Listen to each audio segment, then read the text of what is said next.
আজকের পর্যবেক্ষক যে সভাপতি এসেছেন আমাদের কালাইন এবং কাটিগোড়া ব্লকের যৌথ সভায় আমি দেখেছি যে আমাদের এপিসিসির সভাপতির দায়িত্ব নিয়েছেন মাননীয় গৌরব গগৈ। ওনার নেওয়ার পর থেকে যেভাবে আমাদের কংগ্রেস সংগঠনের যে আনন্দ উৎসব উল্লাখিত চলছে সেটা থেকে আমার অত্যন্ত আনন্দ লেগেছে। আজকে দেখুন যিনি এসেছেন আমাদের সুখের দুঃখের কথা সবগুলো শোনার জন্য, আমাদের সংগঠন কিভাবে চলছে, কিভাবে না কোথায় কীভাবে কাজ চালিয়ে যাচ্ছে সেটা দেখার জন্য আজকে এসেছেন উনি। আজকে আমরা আমাদের কালাইন ব্লকের প্রায় 16টা মণ্ডল সভাপতি ওরা প্রত্যেকটি যেখানে যেটা আছে সরা তুলে ধরেছে। আর তাই আমি আমার সাংসদ মাননীয় গৌরব গগৈর কাছে আমি একটা প্রার্থনা জানাচ্ছি।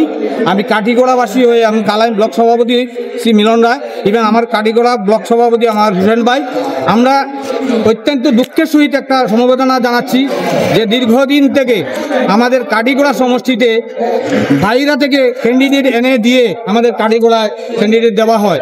ওরা না কংগ্রেস করে না বিজেপি করে আমরা জানি না, আমরা সংগঠনে কাজ করি, আমরা মন দিয়ে প্রাণ দিয়ে আমরা সংগঠন করে থাকি।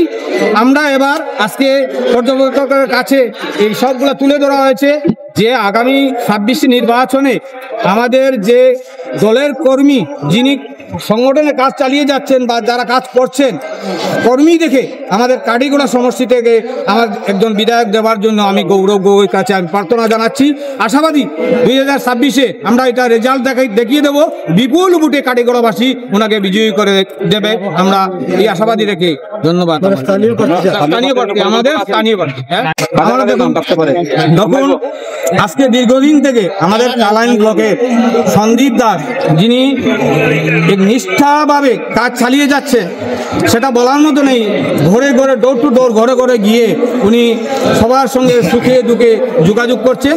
আর আশাবাদী প্রত্যেক এলাকা থেকে একটা আওয়াজ উঠেছে যে আমাদের সন্দীপ দাসকে যদি 26-এ নির্বাচনে টিকিট দেওয়া হয় আমরা বিপুল ভোটে ওনাকে বিজয়ী করে দেব, সেই আশা রেখে আমি ধন্যবাদ। এখানে আমার সন্দীপ দাসের গণসংযোগ এবং জনসংযোগ এটা আপনার কাছে কিরকম লাগছে? খুবই ভালো লেগেছে। উনি যে গ্রামে সাধারণত যেখানে যান অনেক লোক জমায়েত হয়ে যায়, ওনার সঙ্গে আলোচনা করে সুখের দুঃখের মানে যেগুলো কথা আছে সব ওনার কাছে বলে, উনি ওনাদেরকে সান্ত্বনা দেন, দেখে আমাদের অত্যন্ত আনন্দ লেগেছে। তাই আমি অনুরোধ রাখছি আমার প্রদেশ কংগ্রেস সভাপতির কাছে যেন আমাদের প্রতি শ্রদ্ধা এবং মায়া মমতা রেখে আমাদের আগামী 26-এ নির্বাচনে আমাদের সন্দীপ দাসকে টিকিট দেওয়ার জন্য আমি বিশেষ অনুরোধ। আর একটা প্রশ্ন আপনার কাছে, যেহেতু আপনি স্থানীয় প্রার্থীর কথা বলেছেন, কাঠিগড়ার প্রথম বিধায়ক খলিলুদ্দিন মজুমদার, আপনার ডিলিমিটেশন উনিও হয়েছেন কাঠিগড়ার লোক। উনি আগে 5 গ্রামে ওনার জন্মস্থান, ওনার ব্যবসা বাণিজ্য সব কিছু ছিল। পরবর্তীতে উনি গড় বানিয়েছিলেন ভাড়াটে হিসাবে আমরা মনে করতে পারি। তো এখন বর্তমানে উনিও তো কাঠিগড়া সমষ্টি, কি মনে করেন উনি কি স্থানীয় নয়? না, উনি স্থানীয় হলে উনি আমাদের সঙ্গে বলেছেন যে যদি দেখা যায় আমার থেকে আরও একজন যদি ভালো একজন ক্যান্ডিডেট থাকে আমি হয়তো আমি এখানে থাকতে পারি না থাকতে পারি। উনি আমাদের সঙ্গে প্লেটভাবে আলোচনা করেছেন যে আগামী দিনে যদি আরও একজন ভালো দেখা যায় স্থানীয় থেকে ওনার প্রতি আমার শ্রদ্ধা জানাবো। মানে সেটা দলীয় প্রার্থীর না এবং এটা ব্যাপার না, মানে জনগণ কি কাকে চায় এবং জনসংযোগ কার বেশি আছে? বর্তমানে জনসংযোগ যেহেতু আমি দেখেছি আমাদের বিধায়কের সঙ্গেও আছে, আর আমাদের বর্তমান যিনি আমার সন্দীপ দাস ওনার সঙ্গেও আছে।